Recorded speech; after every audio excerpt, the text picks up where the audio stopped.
Porque nenhum benefício, nem talvez a vida, compensa a liberdade.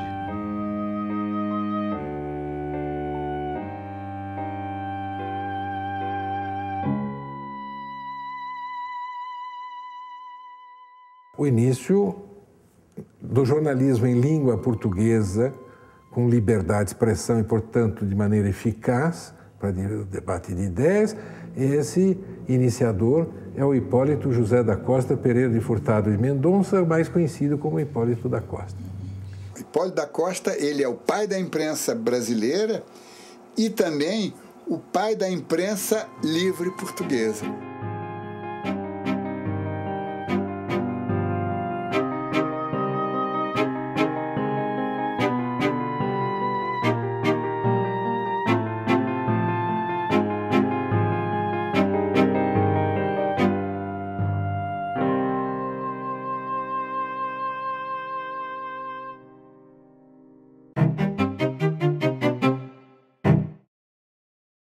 Essa história começou com um homem chamado Johannes Gutenberg, né?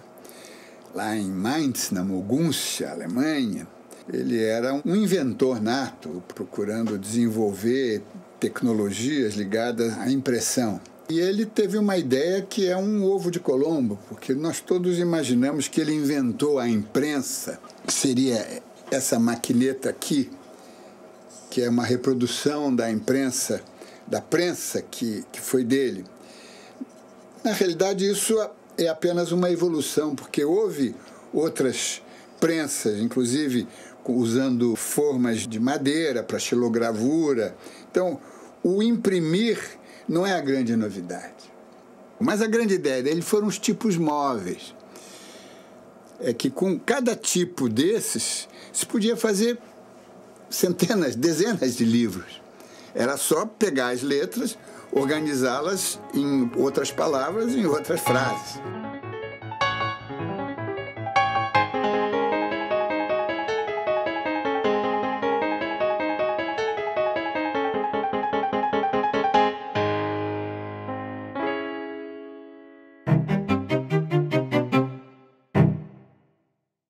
O movimento que trouxe a impressão chegou tarde em Portugal. Primeiro começou na Alemanha e foi muito impulsionado pelo Martinho Lutero, porque ele achava que precisava-se imprimir muitas Bíblias para que o povo conhecesse, não apenas os sacerdotes. Ele também achava que a Bíblia precisava ser traduzida. Então criou-se logo um mercado, digamos, e uma força política empurrando digamos, o recém-descoberto invento do Gutenberg, para que chegasse a todo mundo.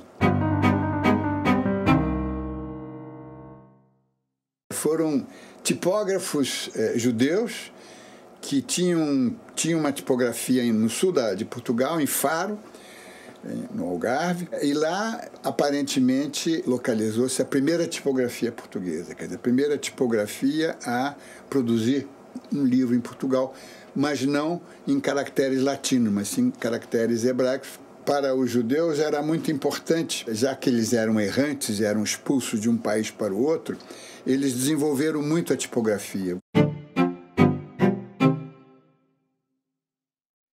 Já em meados do século XVI, já temos tipografias instaladas em países da América Espanhola, mas aqui não chegou. A tipografia é, de certa forma, uma filha da religião, mas ela também é, digamos, órfã. Ela foi tornada órfã pela religião, porque ela não pôde se expandir como poderia.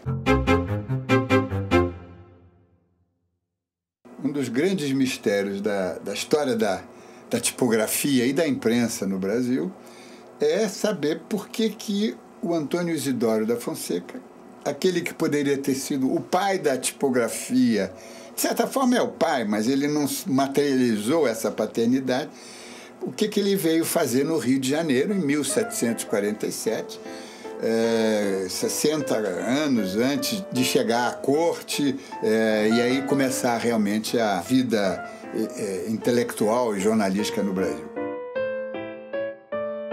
Mas a verdade é que o Antônio Isidoro, de repente, cai de paraquedas no Rio de Janeiro, com uma pequena tipografia. E a primeira obra dele é uma obra autorizada pelo bispo, pelo novo bispo. E, aparentemente, também aprovada pelos jesuítas. Mas não tinha sido aprovada pela matriz da Inquisição.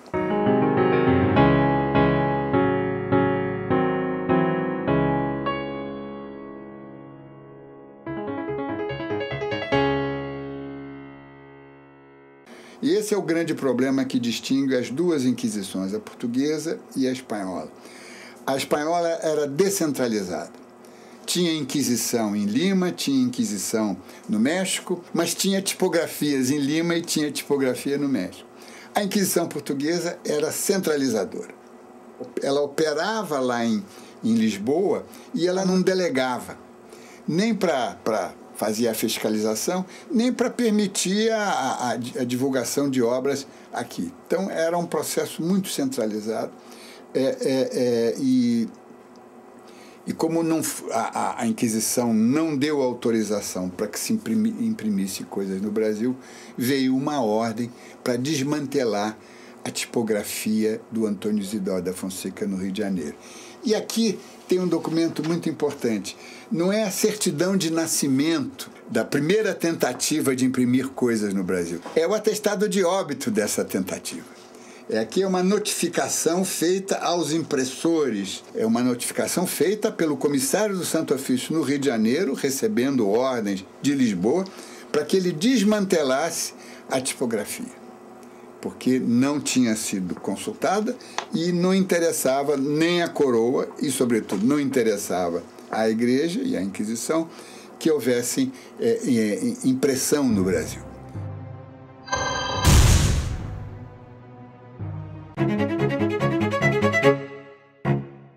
E aí nós temos um grande intervalo em que no Brasil não há, pelo menos não há registros de outras tentativas de imprimir coisas no Brasil. Isso só vem a ocorrer em 1808. D. João, sabendo que ele teria que governar Portugal e o Brasil a partir do Rio de Janeiro, ele precisasse de uma tipografia para divulgar os seus atos. D. João tinha que ter aqui o que tinha em Portugal, para poder governar, para poder manter a corte em funcionamento. Não foi um gesto de generosidade. D. João trouxe a tipografia, mas trouxe junto a censura, e disso nunca se falou. D. João é uma pessoa muito simpática, historicamente, etc. Mas ninguém lembrou que, se não fosse o Napoleão, nós não teríamos recebido aquela tipografia em 1808, porque Portugal, D. João não viria ao Brasil e Portugal não traria essa tipografia. Isabel Lustosa, conhecemos a figura do patriarca do jornalismo brasileiro, conhecemos a sua trajetória, os elementos básicos, cronológicos, sobretudo, da sua vida, mas os seus feitos, a sua obra ficou, hoje conhecida em todas as partes, mas não conhecemos a pessoa. O primeiro jornalista brasileiro, Hipólito da Costa, não nasceu no Brasil. Ele nasceu na Cisplatina, né, que era, então, uma parte do Brasil, naquela tensão com a Espanha, né, Portugal e Espanha disputando aquele sul do Brasil ali por causa do limite do Prata, né, o Rio da Prata como limite natural. O Brasil acaba perdendo, Portugal acaba perdendo aquele pedaço. O Hipólito, que tinha nascido lá de pai brasileiro, que era um oficial, e uma mãe portuguesa, de uma família já fixada lá na colônia há muito tempo. Criado no Rio Grande do Sul, na sua infância e primeira adolescência, e foi a Portugal, como muitos jovens de famílias abastadas ou semi-abastadas do Brasil, foi a Portugal para continuar os seus estudos de nível universitário. Ele se matricula na Universidade de Coimbra, em 1793, faz vários estudos de ciências naturais, de leis, de medicina. Em 1798 ele se forma e, tendo conhecido ou tendo sido recomendado a Dom Rodrigo de Souza Coutinho, futuro Visconde de Linhares, e que na época era ministro do Ultramar e da Marinha. Dom Rodrigo encomendou-lhe uma missão de investigação, de prospecção comercial, agrícola, industrial, digamos, de ir aos Estados Unidos para observar, anotar, coletar espécimes vegetais e animais de diferentes culturas e plantas que pudessem ser trasladadas para o Brasil. Quando ele vai na missão aos Estados Unidos, ele tem 24 anos, né? Muito jovem. É um brasileiro que vai descrevendo as instituições, e isso é um traço de personalidade interessante. Ele podia falar das mulheres, não, ele vai e faz ali uma etnografia dos Estados Unidos naquele momento privilegiado do final do século XVIII, né? Que sociedade é aquela? Então, você tem o olhar de um brasileiro sobre aquela sociedade para a gente. Isso eu acho que diz muito da personalidade dele. Essa passagem por Filadélfia foi extremamente importante em todos os sentidos. Todas aquelas ideias de progresso, que o progresso era possível e viável, de repente ele encontra isso materializado num país do mesmo continente. Ele fica um pouco chocado com os modos rústicos dos americanos, ou seja, aquela maneira direta de tratar as pessoas sem qualquer formalismo, sem qualquer protocolo, sem qualquer cerimonial típico da corte em Lisboa.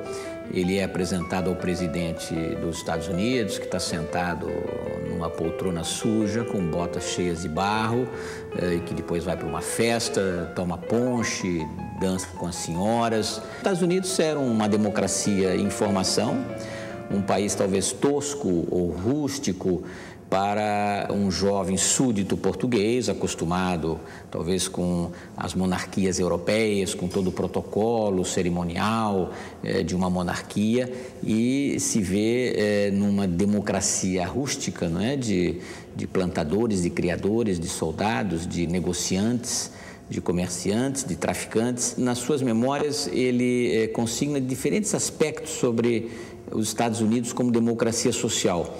Isso não transparece muito, porque sendo um súdito português e estando numa missão para uma monarquia, ele não podia consignar, digamos, abertamente a sua admiração pelo regime democrático dos Estados Unidos. Mas certamente essa visita, essas conversas o impactaram profundamente e fizeram parte da sua formação como intelectual, como jornalista, como estadista mesmo, não é? O Hipólito teve um primeiro contato com a maçonaria nesse estágio nos Estados Unidos, especificamente numa loja da Filadélfia, na qual ele foi iniciado. Ele, evidentemente, já tinha ouvido falar da maçonaria em Portugal durante os seus estudos. A maçonaria existia em Portugal desde meados do século XVIII.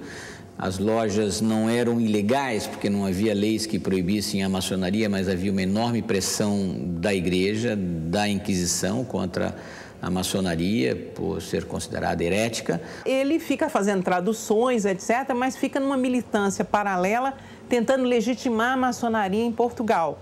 E em 1802 ele vai à Inglaterra tentar o apoio das lojas maçônicas inglesas para esse projeto, ver se conseguia proteger os maçons portugueses da repressão do Pinamanique. Hipólito volta dos Estados Unidos para Lisboa. Em Lisboa ele tem cargos oficiais ligados à tipografia, e assim ele vai a Londres, onde ele faz os primeiros contatos já com a maçonaria inglesa e com os círculos políticos ligados à maçonaria. Quando ele volta para Portugal, ele é preso justamente porque descobriu-se as suas ligações com a maçonaria e ele vai encarcerado.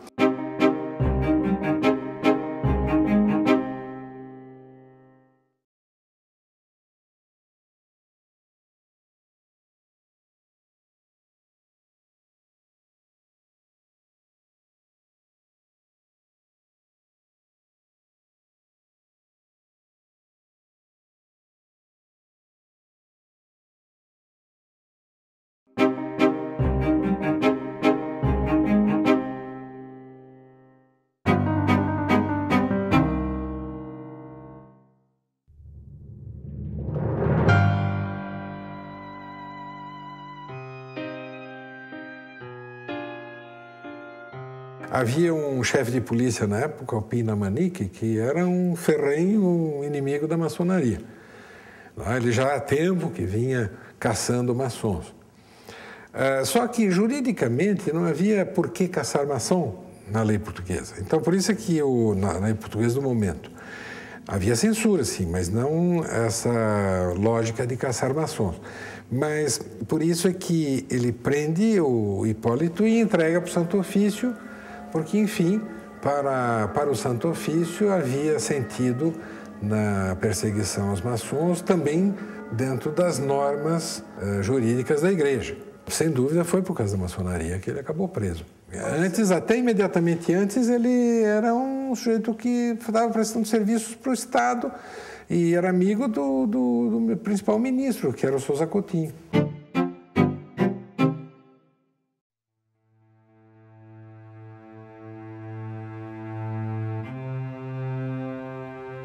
Quais os motivos que o senhor teve para se alistar nesta sociedade?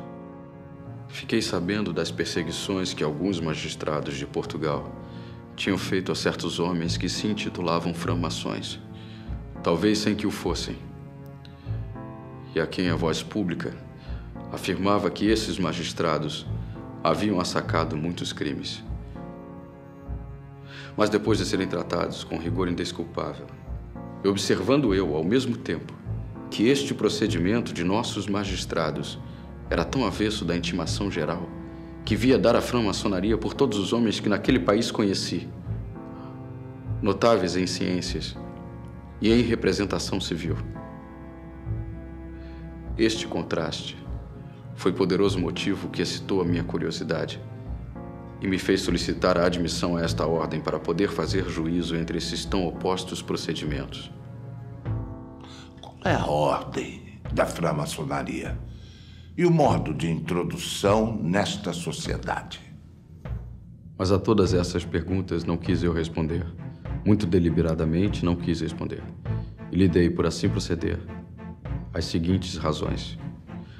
Não havendo em Portugal lei alguma que proíba a framaçonaria, não podia ser crime o alistar-me a framaçom, sendo uma consequência da liberdade civil. A faculdade moral que tem o cidadão de obrar tudo que não é proibido pelas leis. Que ainda no caso de ser negado a framaçonaria crime em Portugal, eu não podia ser por isso processado, porque entrei nesta sociedade, num país estrangeiro, fora da dominação de Portugal, e onde está tão longe de se reputar esta ação um crime, que antes é muito louvável, visto que a sociedade é aprovada pelas leis do país. E o que mais, é frequentado pelas mais respeitáveis pessoas das nações.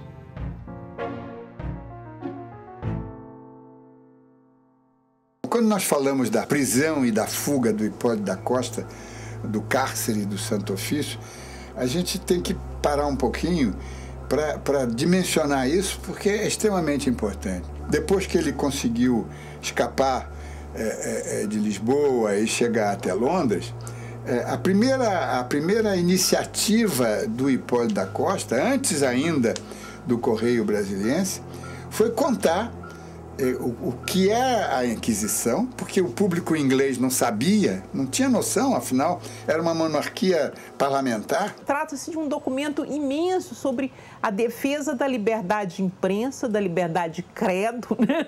Do direito a ser maçom, a ser o que se queira, na conversa com o interrogador. É belíssimo. Então mostra desse personagem. Que personagem é esse que fica 3 anos afirmando um credo, uma posição política, etc., numa prisão com o seu inquisidor, né? É um homem de fibra, sem dúvida. Desde que a minha idade me permitiu pensar e refletir, sempre considerei a existência da Inquisição na Europa como uma consequência da ignorância e da superstição, e, portanto, sempre a olhei com horror. Mas nunca me passou pela imaginação que eu mesmo viria a ser uma das vítimas de sua perseguição. É apenas crível que no século XIX exista ainda um tribunal que tem o poder, sem causa aparente e sem violação das leis do país, de prender indivíduos e processá-los por culpas que se devem considerar como imaginárias, visto que não existem no Código Criminal da nação.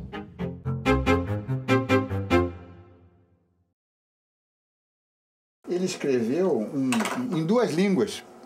Em duas línguas, são 2 volumes em 2 línguas, em português e inglês. Ele escreveu a narrativa da perseguição de Hipólito José da Costa Pereira Furtado de Mendonça. Ele conta todos os detalhes da prisão e, no segundo volume, ele publica o regulamento da Inquisição, porque a Inquisição era uma coisa tão burocrática que tinha o regulamento. Essa experiência de cair em Portugal e ser preso e passar 3 anos sendo interrogado, que é o que ele narra na narrativa da perseguição, né? Com coisas muito kafkianas, né?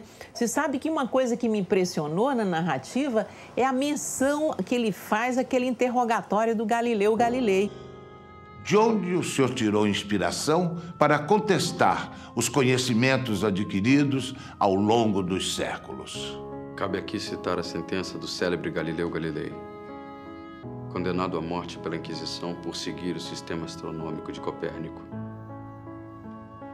Pois ainda que este padrão injurioso, que denota o espírito perseguidor dos inquisidores contra as ciências, se ache em outras obras, é justo que também eu procure fazê-lo conhecido.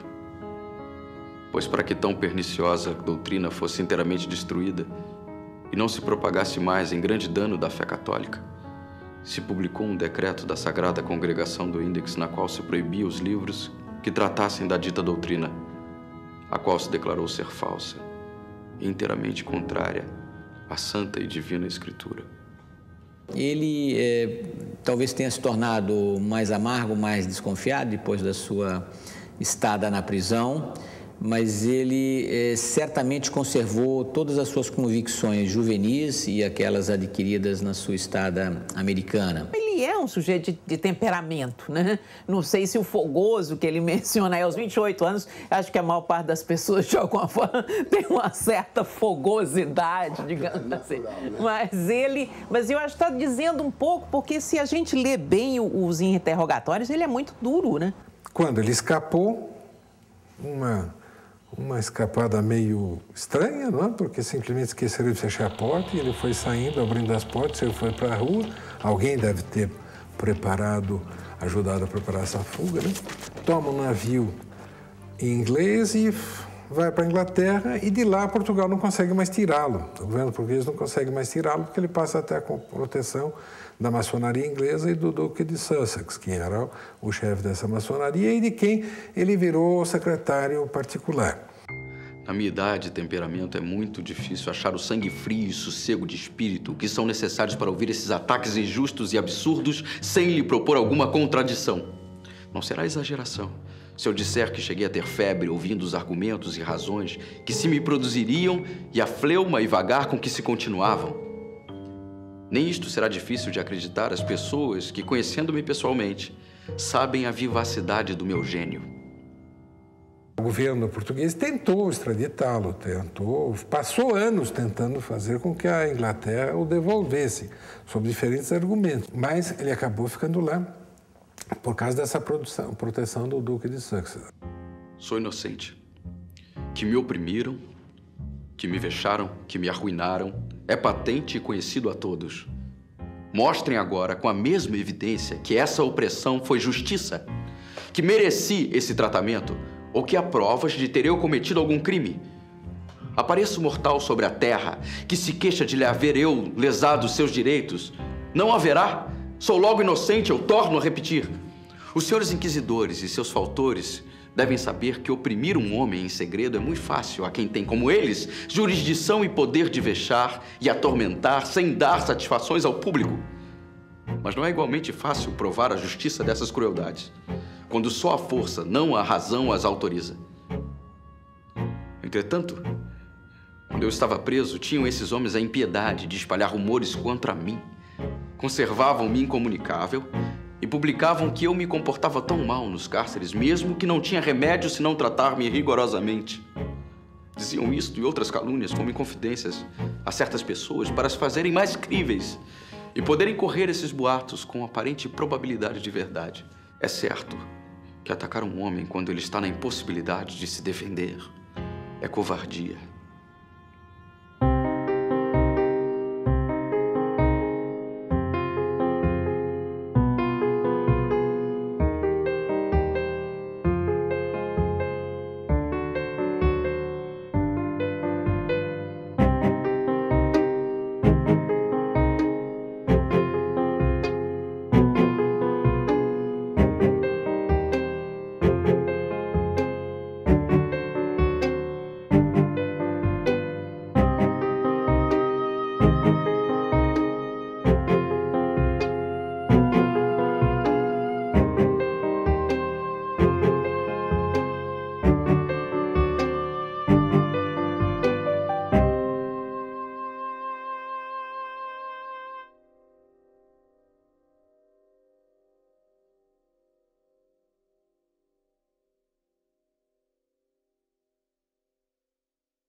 Eu sei que depois da minha invasão dos cárceres da Inquisição, certos membros da polícia se gabaram de me haver arruinado, porque, disseram eles, o menos que ele sofre é um desterro perpétuo.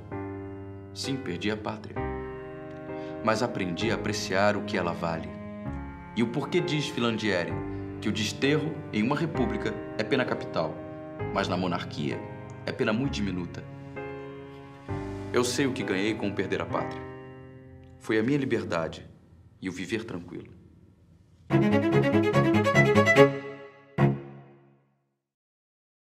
Londres, naquele momento, devia ser especialíssimo.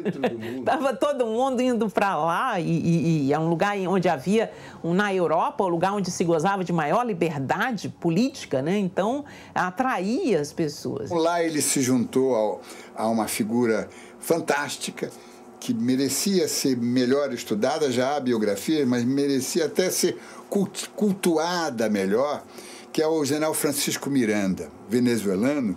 O apelido dele é El Precursor. Ele é anterior ao Bolívar, né? É um homem, um intelectual de mão cheia, um grande militar, que tem uma história extraordinária, porque o Francisco Miranda lutou na independência americana, a favor da independência.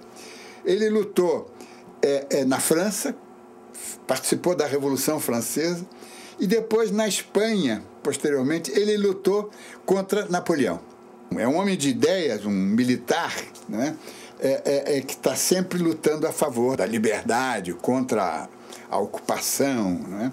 E quando ele viveu em Londres, já tendo passado pela experiência americana e a experiência francesa, ele fixou-se em Londres e a casa dele tornou-se assim uma espécie de ponto de encontro dos intelectuais exilados que tinham fugido da América Latina, estavam exilados em Londres e se entendiam, se encontravam com frequência. Ali era a curriola dos libertários. E lá estavam Hipólito da Costa, Bernardo O'Higgins, o pai da independência chilena, o general San Martín, o Rivadavia e Simão Bolívar, o homem que realmente materializou a emancipação da América Espanhola. Esses libertadores em Londres, né, como formou-se uma comunidade ligadas a quê? A uma loja maçônica, né? O Hipólito teve contato com, seja pela maçonaria, seja pela atividade jornalística ou política, com várias personalidades que depois foram importantes nos processos de independência das ex-colônias ibero-americanas, não é? Todos eles transitavam muito facilmente do campo militar para o campo da divulgação das ideias, porque era uma coisa só. Já percebiam que não podiam fazer só uma guerra civil. Era importante também mobilizar os corações e mentes. Tendo em vista a separação das colônias europeias na América, acontecimento que todos os políticos têm previsto há muitos anos e que se já tem começado a pôr em prática, primeiro nos Estados Unidos, depois no Brasil.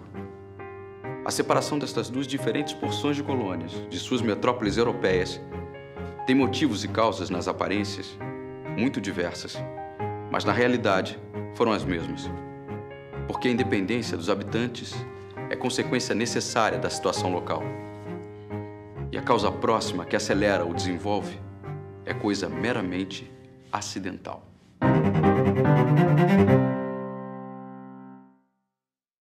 E foi ali que ele provavelmente teve a ideia de fazer o Correio Brasiliense, que seria, digamos, uma luz, não é? Um emissor de ideias não censuradas, não só para o Brasil, mas também para Portugal. Ele deu o nome Correio Brasiliense porque ele era dedicado não apenas às notícias que vinham do Brasil, porque ele sabia que a corte ia fugir para o Brasil, mas também ia circular no Brasil e ia circular em Portugal.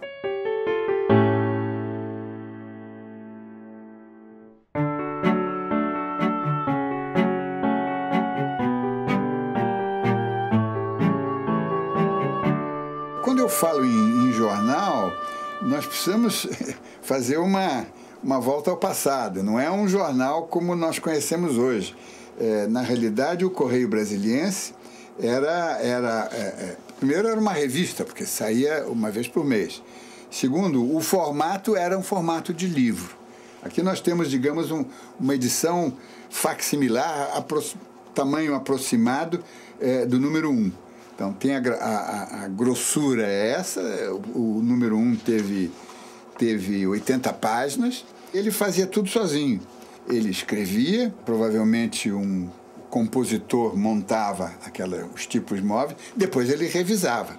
Tanto é que o Correio Brasiliense tem como subtítulo, ou como complemento do título, Armazém Literário. Armazém, no sentido etimológico original, é uma loja de muitas utilidades, né?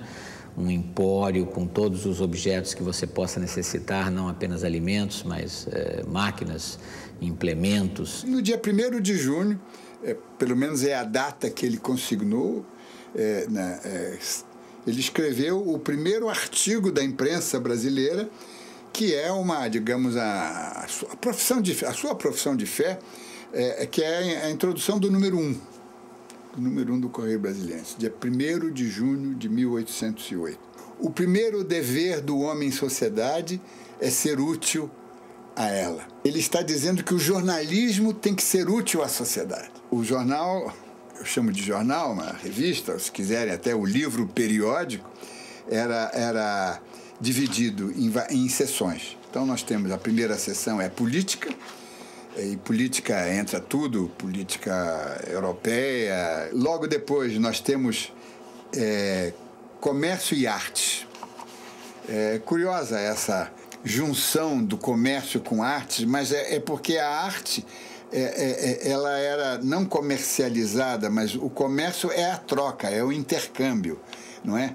É, no fundo, a intermediação, não é? Então, a arte, cultura e comércio estão mais ou menos ligados, não é?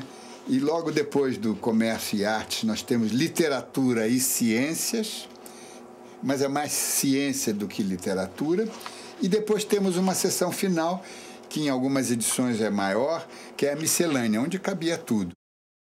O Correio Brasiliense era uma imensa redação com um homem só, não é? Imaginemos uma redação hoje com o editor-chefe, editor executivo, repórteres, resenhistas, especialistas em ciências, em comércio, em letras. Tudo isso Hipólito fazia sozinho. Ele devia ser uma pessoa de pouco sono e muito trabalho, porque não é só o trabalho de compor o Correio Brasiliense, 80, 100 páginas todo mês, que ele escrevia e compunha pessoalmente, mas toda a correspondência.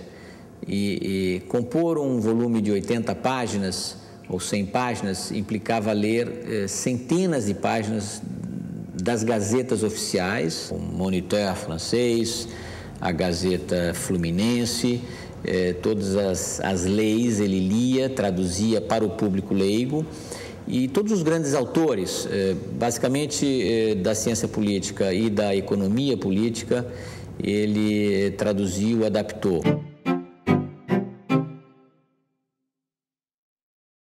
Longe de só imitar o primeiro despertar da opinião pública nos fatos que excitam curiosidades dos povos, quero, além disso, traçar as melhorias das ciências, das artes e, numa palavra, de tudo aquilo que pode ser útil à sociedade em geral.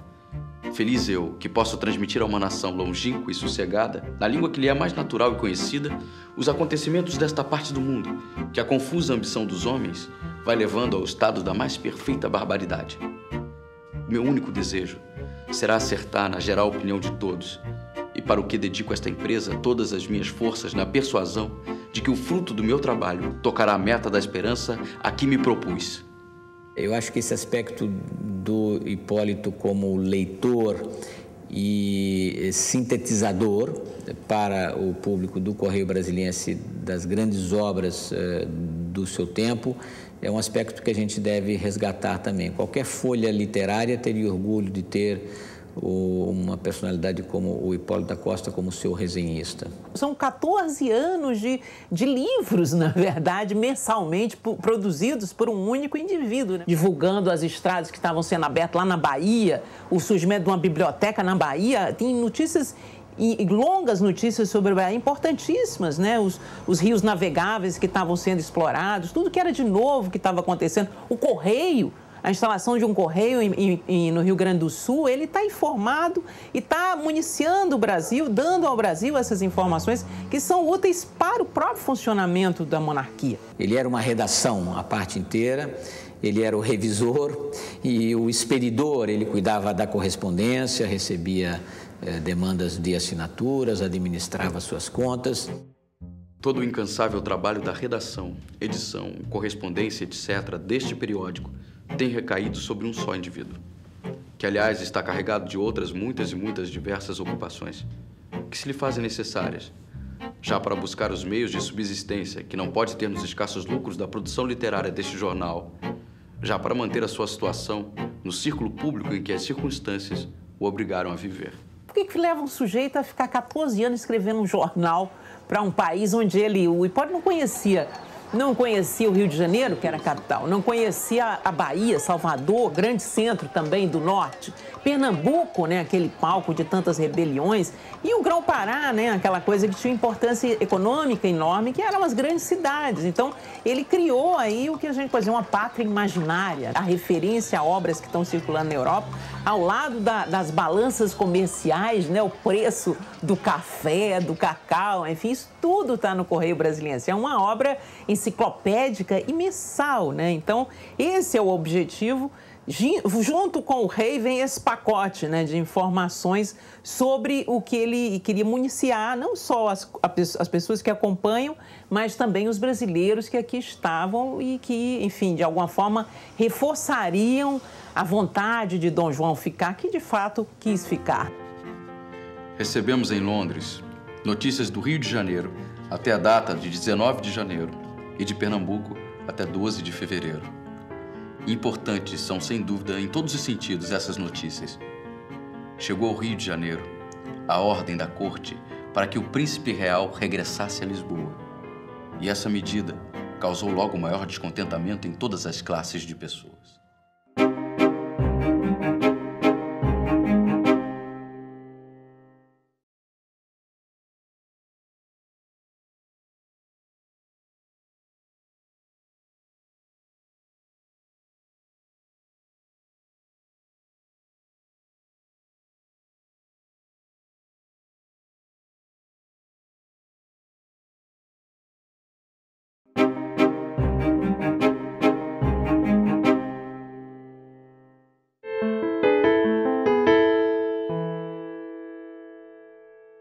Quando ele chegou em Londres, tanto quanto se sabe, ele não era um homem rico.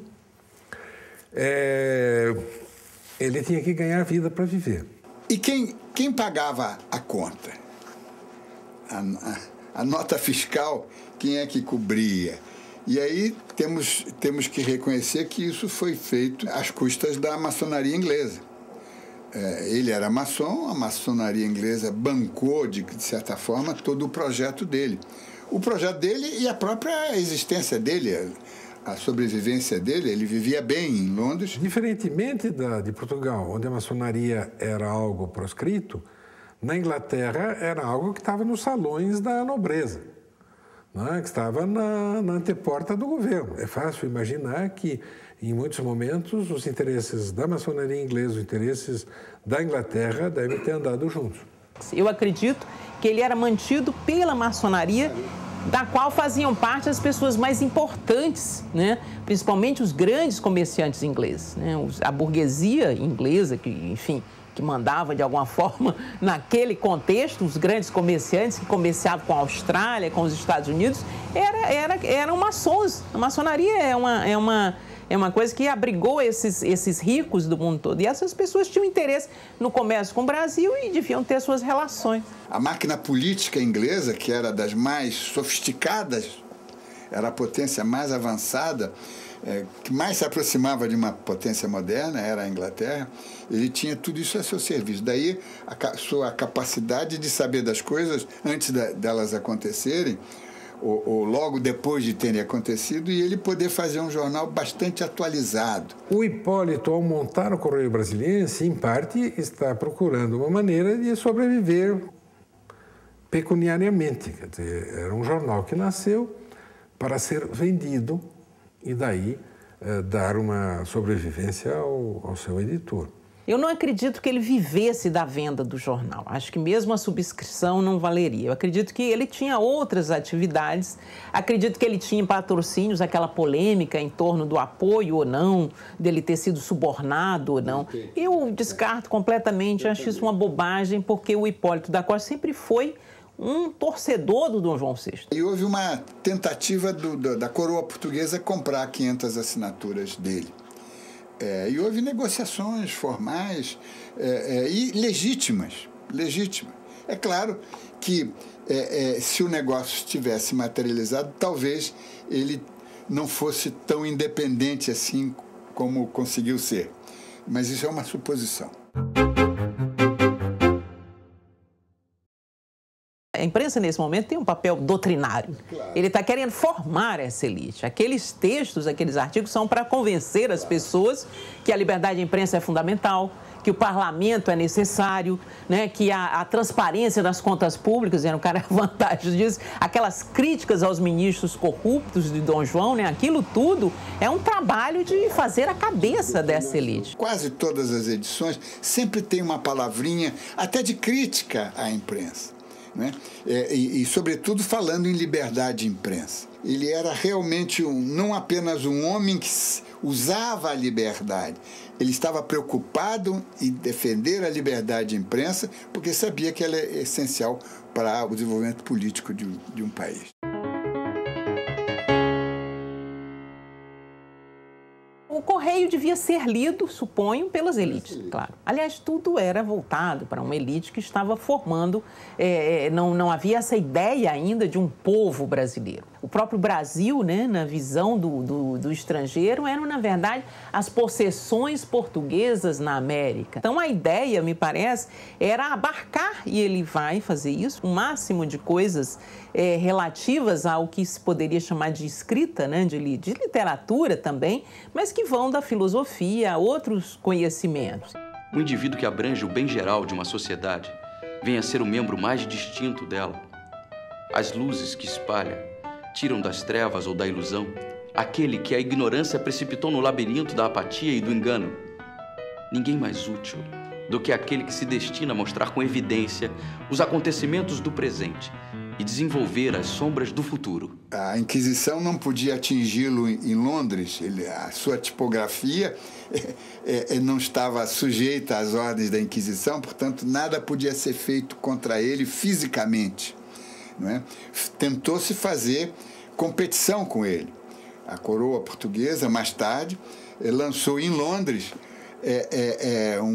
um concorrente chamado o Investigador Português para competir com o Correio Brasiliense.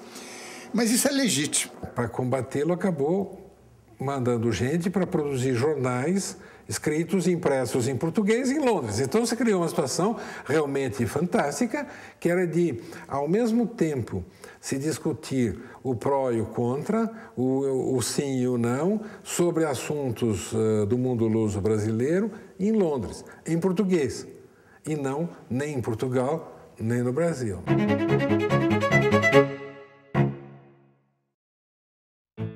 Não há por que recear que o povo do Brasil não seja capaz de constituir o seu governo representativo e conduzir os seus negócios políticos mais ou menos bem e aprendendo com a sua própria experiência. Se os povos do Brasil, sinceramente, desejarem ter um governo constitucional e uma racionável liberdade, não precisam mais do que agir de boa fé e se livrarem daquele orgulho e arrogância que tem sido o principal defeito em Portugal. Porque o primeiro passo para sermos sábios é convencer-nos do que precisamos saber e aprender. Para se pôr em marcha a Constituição, pela parte que pertence aos povos, não achamos que seja necessário nem grandes mistérios, nem extraordinários conhecimentos. Basta que o governo deixe agir o bom senso do povo e não lhe embarace a faculdade de raciocinar, como fazia o governo passado. Então, Gonçalves Ledo, por exemplo, ele era um republicano, na verdade, né? Então, ele defendia a independência do Brasil, mas montando-se uma república. Já a ala do Bonifácio e outros era uma ala em que se defendia o liberalismo, se defendia a monarquia constitucional. Então, não é um projeto digamos, Brasil único da maçonaria. Isso não existiu.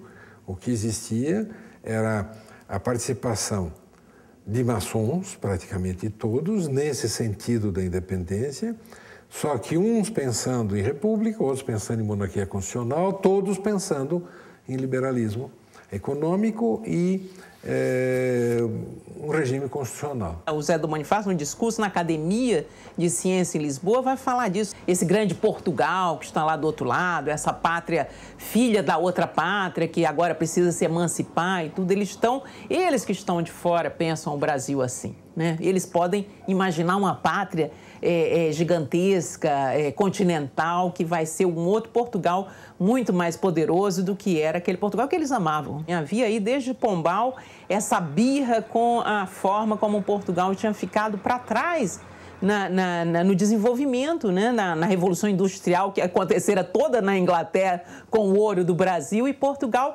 patinando, sem indústria, sem nada. Então esse é um momento especial da história e que vai marcar a divisão de pessoas que nem o Hipólito, né? Porque essas pessoas que amavam Portugal, que se diziam portugueses, ninguém era brasileiro, eram portugueses nascidos no Brasil, né? Os brasileiros eram os comerciantes que faziam negócio com o Brasil, e brasilienses eram os portugueses nascidos no Brasil. Porque, na verdade, o Hipólito não fica apregoando, como alguns pensam, ao longo do seu jornal, a independência do Brasil. Ele vê o mundo da língua portuguesa como um mundo só, Portugal e Brasil como uma coisa só, como uma unidade política só. Só muito no fim é que, quando o movimento da independência já tinha eclodido, que ele vai compreender que é irreversível isso. Ele vem acompanhando o desenvolvimento da situação política no Brasil,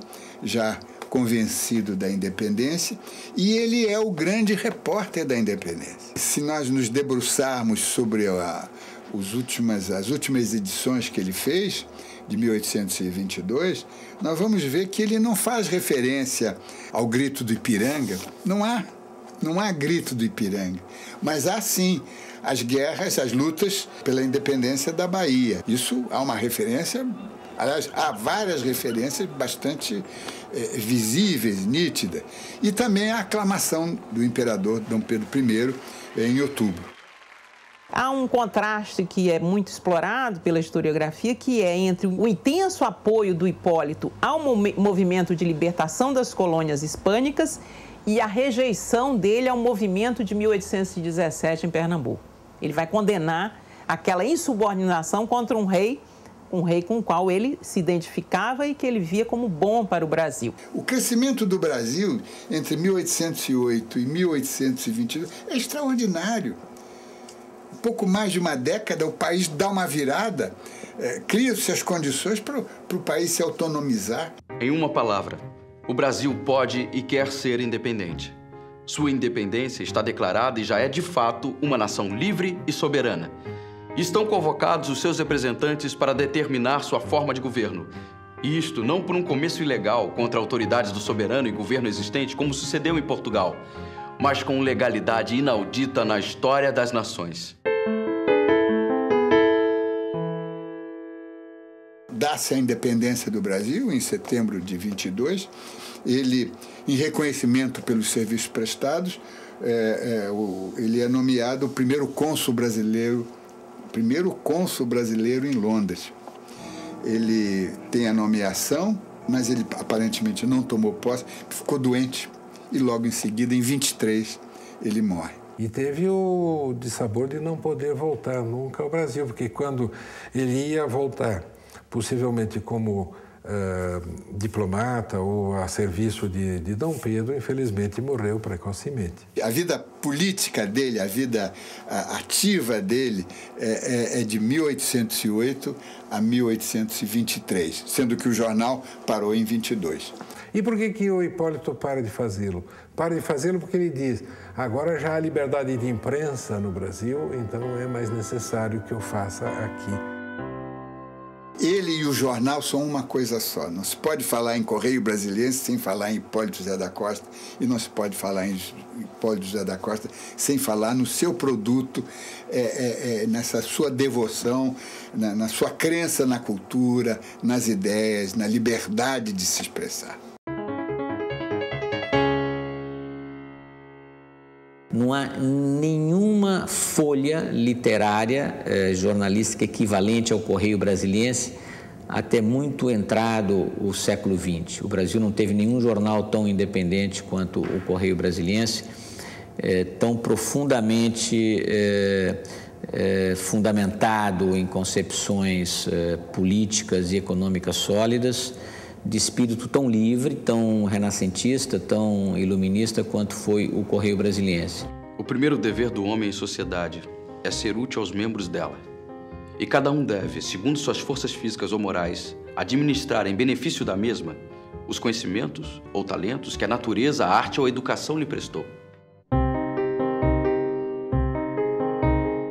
O jornalista de hoje, ele não será um bom jornalista se ele não tiver lido pelo menos alguma coisa daquele período. Que é o único autor que o Antônio Cani elogia na formação da literatura brasileira daquele contexto, né? Ele vai dizer assim, uma prosa que chegou aos nossos dias fresca e clara, como se fosse de alguém escrevendo hoje. Uma vez eu vi o Carpo falando de alguém que queria fazer uma estátua para o Machado, e ele dizia assim, olha, uma estátua, o grande monumento ao Machado são as inúmeras obras que se escreveram sobre ele. O monumento ao Hipólito é a nossa coleção do Correio Brasiliense, são os trabalhos que estão sendo feitos, que cada vez mais mostram a importância desse grande brasileiro para o projeto de Brasil, um projeto infelizmente frustrado, né? Era o projeto do Zé Bonifácio e tudo. Depois isso tudo foi jogado fora a favor de interesses menores, mas que homens que já tinham pensado um Brasil com grandes perspectivas, com uma sociedade melhor, sem escravidão, com uma igualdade maior entre os brasileiros, um Brasil mestiço, né? Que era a visão do Zé Bonifácio, do Hipólito. Enfim, esse monumento é o que interessa, diz. Ninguém mais útil do que aquele que se destina a mostrar com evidência os acontecimentos do presente e desenvolver as sombras do futuro.